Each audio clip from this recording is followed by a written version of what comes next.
Bine v-am regăsit, dragilor! Ce faceți? Iată că a mai trecut o săptămână și ne revedem la un nou episod al rubricii Inspirația Săptămânii. Sunt Ana Gabriela Pârloagă și astăzi o să vă conduc pe culmile dorinței. În ceea ce privește dorințele și îndeplinirea acestora, am observat de-a lungul timpului că există două tabere. Tabăra celor care au 1.000.000 de dorințe și se pierd în ele, astfel încât nu se mai focusează pe niciuna și chiar devin anxioși, frustrați și nervoși că nimic nu le iese așa cum își doresc, și tabăra opusă, în care oamenii nu au dorințe. Cum ajungem la calea de mijloc, cât de importante sunt dorințele și mai ales cum reușim să le materializăm, aflăm în următoarele 5 minute. În dicționarul explicativ al limbii române aflăm următoarele definiții ale dorinței. Starea sufletească a celui care tinde, râvnește sau aspiră la ceva, poftă, gust de a mânca sau de a bea ceva, sau atracție erotică. De cele mai multe ori, ceea ce ne blochează realizarea unei dorințe este un conflict intrapersonal, iar uneori ne sabotăm atât de mult încât nici nu ne dăm voie să avem dorințe, ne spune Claudia Jimeno, specialist în creștere spirituală și dezvoltare personală, din experiența ei de peste 25 de ani în lucrul cu oamenii. Însă, atunci când avem dorințe și ne dăm voie să ne imaginăm cum ne-am simți și cum ar fi viața noastră cu dorințele îndeplinite, practic ne încărcăm cu energie și voie bună. Începem să simțim o stare de bine, o stare de flux, simțim că avem sens, că avem mai multă viață în noi și bucurie. Mai mult decât atât, tot de la Claudia Jimeno aflăm că una dintre caracteristicile unui adult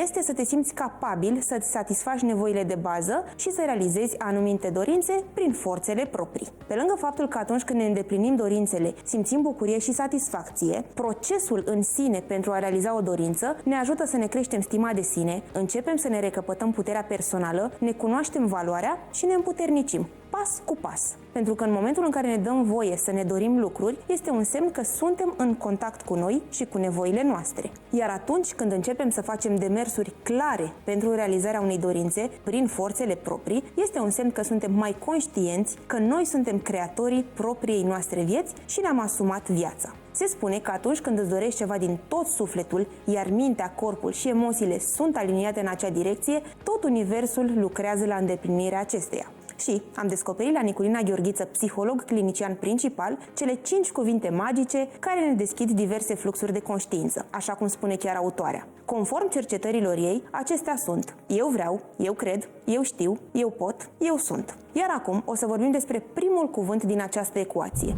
Eu vreau, pentru că atunci când avem o dorință, practic și real, vrem un anumit lucru specific. Și pentru că vreau ca informația să ajungă la voi într-un mod corect, o să o citesc pe Niculina Gheorghiță, care ne spune: eu vreau este deschizătorul fluxului de conștiință al acceptării. Toate acțiunile, schimbările, evenimentele se întâmplă datorită cuvântului magic vreau. L-am numit magic deoarece, odată rostit, acest cuvânt se duce ca un semnal în univers, iar în interiorul persoanei se întâmplă ceva foarte subtil, ca și cum se deschide și se activează ceva. Din punctul meu de vedere, aceasta este magia când faci ceva și acționezi cu acea intenție în mai multe planuri și dimensiuni. De fapt, când spui eu vreau, deschizi fluxul de conștiință al acceptării faptului că se poate întâmpla ce vrei tu. Prin eu vreau, ne exersăm puterea și forța liberului arbitru și atunci universul transmite orice vrei. În concluzie, putem să ne creăm viața pe care ne-o dorim cu o singură condiție: să ne dăruim cel mai valoros cadou, acela de a fi noi înșine. Iar asta înseamnă să renunțăm la autosabotori, la credințele și programele limitative: nu merit, nu sunt în stare, nu sunt suficient, la conflicte, să renunțăm la fidelitățile noastre și la frici. Pentru că dorințele noastre se împlinesc și viața noastră va arăta așa cum ne dorim în momentul în care suntem aliniați minte, corp, emoții. Iar vibrația noastră va susține și atrage